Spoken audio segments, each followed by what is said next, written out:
ETF index mutual funds నేర్చుకుని stock మార్కెట్లో రాణించాలనుకుంటున్నారా? వెంటనే ఈ నెంబర్కి కాల్ చేయండి. హాయ్ హలో నమస్తే, welcome back to Suman TV. Present మనతో పాటు ఉన్నారు కామన్వెల్త్ మెడికల్ అసోసియేషన్ చైర్మన్గా ఎన్నికైనటువంటి డాక్టర్ రవికుమార్ గారు, ప్రముఖ వైద్యులు. మరి ఎన్నో వీడియోస్ సుమన్ టీవీలో మనం చూసాం డాక్టర్ గారు. మరి రీసెంట్గా ఒక ఇంపార్టెంట్ టాపిక్తో మాట్లాడడానికి సార్తో వచ్చేసాను. సో సార్తో మాట్లాడతాం. నమస్తే అండి. నమస్కారం. కామన్గా సార్ ఇప్పుడు మీరు ఎలక్ట్రోలైట్ డ్రింక్స్ అన్నారు కదా, ఇప్పుడు జిమ్ చేసే వాళ్ళు 1 hour 50 minutes కంటిన్యూగా చేస్తారు. అంటే వాళ్ళు కూడా తీసుకోవచ్చా, లేదంటే ఎక్కువగా రన్నింగ్ చేసే వాళ్ళు? అంటే ఎప్పుడైతే మీరు నేను ఇందాక చెప్పినట్టుగా విగరస్గా ఎక్సర్సైజ్ చేసి మీకు బాగా తగ్గిపోయి మీకు క్లియర్గా తెలుస్తుంది, నాకు ఎనర్జీ కోల్పోతున్నా నేను, నాకు బాగా ఇప్పుడు కొంతమంది పేషెంట్స్కి, డయాబెటిక్ పేషెంట్స్కి షుగర్ తగ్గిపోతుంది. తగ్గిపోయిన పరిస్థితిలో కూడా హైపోగ్లైసిమియా అంటాం దాన్ని. అప్పుడు కూడా ఇలాంటి ద్రావకాలు తీసుకోవాలి, అప్పుడు కూడా ఇలాంటి సొల్యూషన్స్ తీసుకోవాలి. హైపోగ్లైసీమియా, డయాబెటిక్ పేషెంట్స్, పెద్దవాళ్ళు, ఇలాగ రెగ్యులర్గా ఎక్సర్సైజ్ చేసేవాళ్ళు, ఇందాక మనకున్నట్టుగా బాగా ఎక్సర్సైజ్ చేసి ఎనర్జీని కోల్పోయేవాళ్ళు, ఎనర్జీ మళ్ళీ కావాల్సినటువంటి వాళ్ళు, అంటే మనకు తెలుస్తుంది జనరల్గా. మనం మీకు తెలుసు, ఎండాకాలం వెళ్తే ఎలా బాగా బర్న్అవుట్ అయిపోతాం, బాగా స్వెట్టింగ్ వస్తుంది, అనీజీగా ఉంటుంది. అప్పుడు మీకు తప్పకుండా తీసుకోవాలి, ఎక్కువసార్లు తీసుకోవాలి, గంటకి తీసుకోవాలి. సాల్ట్ ఒకటి, ఒక నిమ్మకాయ, తర్వాత లీటర్ నీళ్ళల్లో కొంచెం పంచదార, చిటికెడు ఉప్పు, చారెడు పంచదార వేసి కావాలని నిమ్మకాయ పిండుకొని స్వచ్ఛమైనటువంటి నీళ్ళల్లో తాగమని కూడా డీహైడ్రేషన్ అంటాం. మోషన్స్ అవ్వడం, డీహైడ్రేషన్, మోషన్స్లో డీహైడ్రేట్ అవ్వచ్చు, సివియర్ స్వెట్టింగ్ ద్వారా డీహైడ్రేట్ కావచ్చు. ఇలా కండిషన్స్లో మీరు ఎప్పుడు డీహైడ్రేట్ అవుతారు, అది మీ చర్మం టర్బిడిటీ కోల్పోద్ది. ఇప్పుడు చర్మం ఇలా అంటే ఇలాగే మళ్ళీ వెనక్కి వెళ్ళిపోతుంది. అదే మీకు డీహైడ్రేట్ అయితే చర్మం ఇలా అన్నప్పుడు ముడతలాగా అలాగే ఉండిపోద్ది. అది మేము చూసే లక్షణం డాక్టర్గా. ఎప్పుడైతే పేషెంట్ డీహైడ్రేట్ అయ్యాడా, డీహైడ్రేట్ కాలేదా, కళ్ళు, నాలుక చూస్తే జనరల్గా డీహైడ్రేట్ ఎప్పుడు ఏమవుద్ది, నాలుక డీహైడ్రేషన్లో నాలుక పిడిసి గట్టిపోద్ది. అదే ఇప్పుడు నోట్లో నీళ్ళు ఉన్నాయి అంటే నేను ఫుల్గా హెల్దీగా హైడ్రేట్ అయి ఉన్నాను అనమాట. ఇట్లా మనకు తెలిసిపోతుంది, లక్షణాలు తెలిసిపోతుంది. అందుకే చాలామంది ప్రశ్నలు, సార్ 2 రోజుకి 2 గ్లాసులు నీళ్ళు తాగాల, 4 గ్లాసులు నీళ్ళు తాగాల, 6 గ్లాసులు నీళ్ళు తాగాల? కాదు. నీ శరీరానికి నీళ్ళు అవసరం ఉంటే నీళ్లు తాగవలను. నీ శరీరం చెప్తుంది నీకు నీళ్ళు లేవు, నీళ్ళు కావాలి, ఎండలో తిరుగుతున్నావు, నీళ్ళు కావాలి, అప్పుడు నీళ్ళు తాగాలను. అప్పుడు నీళ్ళు తాగంటే కుదరదు. అట్లా ఈ చలికాలంలో బాగా ఏసీలో ఉన్నప్పుడు, లేదా మనం ప్రశాంతంగా ఉన్నప్పుడు, మనకి ఎటువంటి ఇబ్బంది లేనప్పుడు నీళ్ళు బదులు తాగితే యూరిన్కి వెళ్తానే ఉండాలి, కంటిన్యూస్గా బాత్రూమ్కి వెళ్తూ ఉండాలి. So they should understand this. So నీళ్ళు ఇన్ని తాగాలని లేదు, లేదా ఇలాంటి ఎనర్జీ డ్రింక్స్ తీసుకోవాలి. మీ అవసరాన్ని బట్టి మీ శరీరం డిమాండ్ చేస్తుంది, your body will ask you for that need. అప్పుడు మనం శరీరానికి ఇవ్వాల్సిన అవసరం. మీరు అన్నారు కదా సార్, ఎక్సర్సైజ్ చేసేవాళ్ళు, జిమ్ చేసేవాళ్ళు ఎలక్ట్రోలైట్ డ్రింక్స్ తాగుతారు అంటున్నారు. అంటే వాళ్ళ కంపల్సరీ అవసరం కదా, వాళ్ళ బాడీ రిక్వైర్మెంట్ అంటున్నాను. ఇప్పుడు సపోజ్ వాళ్ళ శరీరంలో గనక వాడబడే రేంజ్లో మీరు వాడినా కూడా 135 to 145 మధ్యలో సోడియం ఉందనుకోండి, అవసరం లేదు.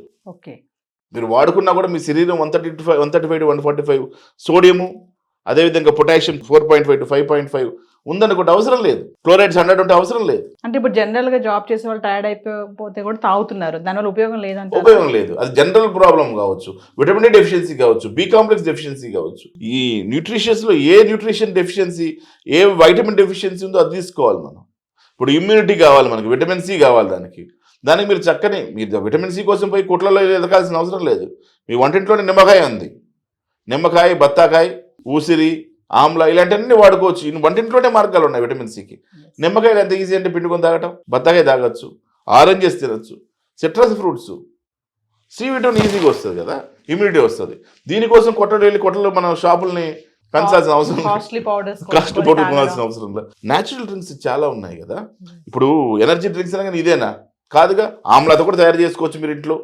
ఉసిరికాయ మీ ఇంట్లోనే దొరుకుతుంది, మీ ఇంట్లో పెరట్లో పండేది, దానితో వాడుకొని మీరు కాన్సన్ట్రేట్ చేసుకొని తాగొచ్చు. దానికి వెళ్ళి షాప్కి వెళ్ళి కొనుక్కొని రావాల్సిన అవసరం లేదు, మీకు ఇంట్లోనే దొరుకుతాయి. సో ఇప్పుడు ఏంటంటే ప్యాషన్, ఎవడన్నా ఒక పని చేశాడు అనుకోండి, ఎనర్జీ డ్రింక్స్ అదొక ప్యాషన్. దాని అనెసరీ కెఫిన్ అని కలుపుతారు దాంట్లో. అనెసరీ ఎనర్జీ మీకు వస్తుంది, అవసరం లేదు. అది మీకు ఎనర్జీ రాదు, కానీ దానివల్ల సైడ్ ఎఫెక్ట్స్ కూడా ఉంటాయి. వేరే బ్రెయిన్కి సంబంధించి కెఫిన్ ఎక్కువ వాడటం వల్ల గుండె జబ్బులు, బ్రెయిన్ స్ట్రోక్లు ఇవన్నీ వచ్చే అవకాశం ఉంది. సో మనం చూసుకోవాలి, ఏది అవసరం అని చూసుకొని అది వాడుకుంటే బ్రహ్మాండంగా ఉంటుంది. అంటే అసలు మ్యాక్సిమం అంటే న్యాచురల్గా ఇంట్లో అన్నీ తయారు చేసుకోవచ్చు. ఈరోజు ఏంటంటే ఇది ఒక మార్కెటింగ్ స్ట్రాటజీ అయిపోయింది. ఇప్పుడు ఆయన ఏదో తాగాడు, బొమ్మ చూపించారు, ఇక ఆ కంపెనీ వాడు ఆ తాగిన డ్రింక్ది ఇంకోటి సేల్ పెంచేసుకుంటాడు. మీకు న్యాచురల్గా ఇంట్లో దొరికే వాటి అనేకమైనటువంటి అంశాలు ఉన్నాయి. మీకు విటమిన్ సి తక్కువ విటమిన్ సి, బి కాంప్లెక్స్ తక్కువ బి కాంప్లెక్స్ సంబంధించిన ఆహార పదార్థాలు. బి కాంప్లెక్స్ ప్లాంట్ బేస్డ్ ఉన్నాయి, యానిమల్ బేస్డ్ ఉన్నాయి. ప్లాంట్స్ యానిమల్స్ రెండు తింటారనుకోండి, 2 రకాల నుంచి తెచ్చుకోవచ్చు. లేదు నేను వెజిటేరియన్ అంటే వెజిటేరియన్ పన్నీరు, ముల్లంగి, బ్రోకలీ, ఈ గ్రీన్ లీఫ్ వెజిటబుల్స్ వీటన్నిటిలో మీకు బి కాంప్లెక్స్ దొరుకుతుంది. అది తీసుకోవాలి దాంట్లో నుంచి. ఇటు నాన్ వెజిటేరియన్ అనుకోండి, మటన్ లివరు, ఫిష్, ఇలాగ అనేక వాటిలో నుంచి బి కాంప్లెక్స్ వస్తుంది. మీకు ఒమేగా ఫ్యాటీ యాసిడ్స్ కావాలనుకోండి, అటేమో చియా సీడ్స్, ఇంకా రకరకాలుగా ఉన్నాయి. Sabja seeds, chia seeds, flax seeds వెజిటేరియన్స్కి.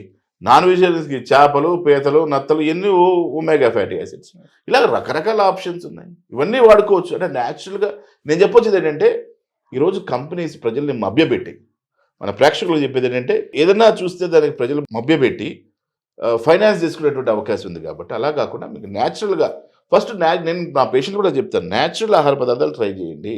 అది మీకు దాంట్లో పెరగకపోతే అబ్జర్ప్షన్ ప్రాపర్గా అయితే అప్పుడు షార్ట్స్ ఇస్తాం, ఇంజెక్షన్స్ డైరెక్ట్గా. బి కాంప్లెక్స్ షార్ట్స్ ఉన్నాయి, విటమిన్ డి షార్ట్స్ ఉన్నాయి, రకరకాల షార్ట్స్ చేసే అవకాశం ఉంది. అట్లాగే విటమిన్ సి న్యాచురల్గా బోల్డ్ అంతా. రోజు మీరు 4 ఐటమ్స్ ఇంట్లో ఆహార పదార్థాలు విటమిన్ సి చల్లుకుంటే సరిపోయింది. ఒమేగా ఫ్యాటీ చియా సీడ్స్ చల్లుకుంటే అయిపోయింది. ఇలాగ అనేకమైనటువంటి ఆప్షన్స్ ఉన్నాయి.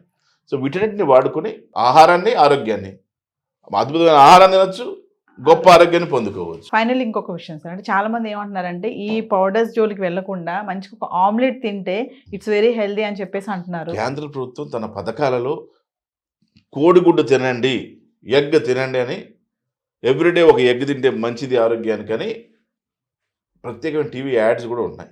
నిజంగా కూడా రోజుకు గుడ్డు తింటే ఆరోగ్యానికి మంచిది. ఎవ్రీడే 1 ఎగ్ కీప్స్ అవే డాక్టర్. కాబట్టి ప్రతిరోజు ఒక ఎగ్ తింటే, అంటే మీకు పెద్దవాళ్ళు, చిన్నపిల్లలైతే తప్పకుండా ఫుల్గా యోక్తో సహా తినచ్చు. అంటే కోడిగుడ్డు వైట్ది, ఎల్లోది 2 తినేయచ్చు.